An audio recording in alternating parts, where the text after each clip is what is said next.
Alhamdulillah karena saya mendapat pesanan kue nona manis atau cantik manis, jadi sekalian saya akan bagikan resepnya karena masih banyak sapoku dan teman-temanku yang penasaran dengan resep kue yang satu ini. Halo, hai, assalamualaikum semuanya sapoku, selamat pagi. Dan alhamdulillah pagi ini kita ketemu lagi di konten sederhana aku. Nah, oke, kita langsung saja pada cara pembuatannya. Nah, untuk pertama-tama di sini kita akan buat dulu itu flavutinya, gunakan santan sebanyak 3,5 gelas dan tepung terigu sebanyak 7 sendok makan. Lalu kita aduk-aduk dulu sebentar sampai tercampur merata. Dan di sini posisinya kompornya itu belum menyala sapoku. Setelah sudah tercampur merata seperti ini, kita tambahkan lagi gula pasir sebanyak 5 sendok makan, garam setengah sendok makan. Lanjut kita aduk-aduk dan setelah sudah tercampur merata semua, kita nyalakan apinya dan di sini kita akan masak menggunakan api sedang. Dan alhamdulillah setelah beberapa abad tadi kita aduk-aduk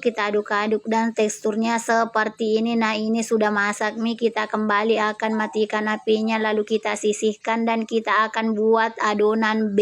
Dan ini adonan B nya pertama-tama kita akan masukkan gula pasir sebanyak 2 gelas atau setara dengan 22 sendok makan dan tepung terigu sebanyak 4 gelas, tapi di sini saya memasukkannya dulu sapoku 2 gelas lalu saya tambahkan santan sebanyak 4 gelas. Nah, setelah tadi selesai semua santannya saya masukkan di sini, saya aduk-aduk dulu sebentar. Setelah tercampur merata seperti ini baru saya tambahkan lagi sisa tepung terigunya yang 2 gelas. Dan ingat sapoku, nah tepung terigu itu saya gunakan di sini totalnya itu 4 gelas atau setara dengan 40 sendok makan. Garam 1 sendok teh dan juga pewarna hijau muda. Lalu kita aduk-aduk kembali sampai tercampur merata. Dan iya sapoku, hampir lupa di sini saya juga tambahkan telur sebanyak 2 butir. Nah, kita sisihkan di sini, kita akan buat lagi adonan C-nya. Ini untuk adonan C-nya kita akan masak dan di sini kita akan menggunakan juga santan sebanyak 4 gelas dan tepung maizena 1 gelas, gula pasir 1 gelas. Lalu kita aduk-aduk sampai itu tepung maizenanya sudah larut. Nah, oke, setelah sudah larut tepung maizenanya di sini kita akan masak dan ini teksturnya seperti ini. Kalau sudah masak mie kita matikan ini api kompornya. Dan di sini kita mematikan apinya tapi masih kita aduk-aduk sampai dia tercampur merata. Nah, setelah tercampur merata seperti ini mie hasilnya atau bentuk adonannya, di sini kita akan angkat langsung kita tuang ke dalam adonan B. Tips sedikit sapoku, untuk adonan C-nya itu harus masih panas-panas betul, kita langsung tuangkan ke adonan B supaya dia nanti cantik hasilnya, tidak bergelindir